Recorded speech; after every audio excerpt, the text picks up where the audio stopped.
দুয়ো গোটেই জীৱন একেলগে থকাৰ প্ৰতিশ্ৰুতিৰে গুচি গ'ল হালিয়াং। পত্নীৰ সৈতে পেহেলগামৰ সময়খিনি যেন জীৱনৰ অন্তিম সময় আছিল।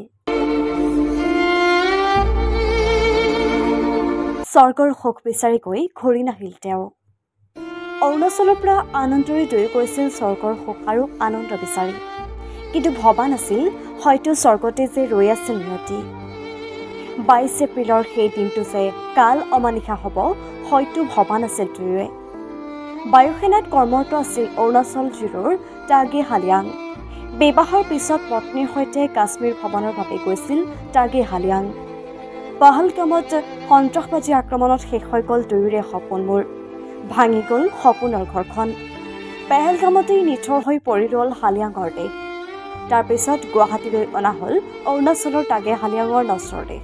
নিশা গুৱাহাটী পালেহি পেহেলগামত নিহত অৰুণাচলৰ বায়ুসেনা বিষয়াৰ মৃতদেহ। বৰঝাৰ বিমানবন্দৰত টাৰ্গী হালিয়াঙলৈ শেষ শ্ৰদ্ধাঞ্জলি, আৰু তাৰ পিছতেই নিশা গুৱাহাটীৰ পৰা তেজপুৰ হৈ স্বগৃহলৈ অৰুণাচললৈ নিয়া হয়